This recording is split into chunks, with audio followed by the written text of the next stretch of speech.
Yung mga paps, mga guys. So, ayan, after nyo mag-car wash ng inyong mga sasakyan para ma-disinfect or amoy bago ang inyong loob ng sasakyan, kailangan nyo gamitan ito. Okay? Air freshener, deodorant, ayan, ganito lang ang paggamit niyan. Mas maganda kasi after, hindi lang sapat yung, yung linis lang ng loob, kailangan ma-disinfect at talagang matanggal yung amoy kulob at mga dumi ng yung loob ng yung mga sasakyan, ang interior, ayan, Iba't ibang flavor nga pala ito pagka andyan yan sa basket natin. Okay? Lalong-lalo na, di ba, ngayong tag-ulan, amoy kulob yung ating loob ng sasakyan. So, napaka-importante gamitan nyo nito. Okay? Pampabango. Madidisinfect ang loob ng inyong mga sasakyan, mga guys. Ganito lang ang gagawin natin. Ganito lang ang gawin nyo. So, ito, okay, kailangan nyo itong iwan dito. Okay?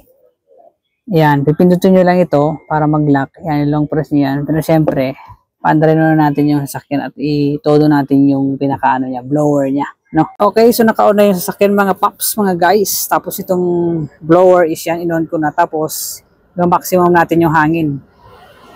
Ayan, naka-maximum na, okay? Tapos ito, nilong press lang natin to, yan, para mag-lock, para umusok. Yan, Yan, Tapos iwan na natin dito. Okay, tapos sara lang natin. Ayan, Ayan lang siya, Iwan natin yan ng hanggang maubos yan.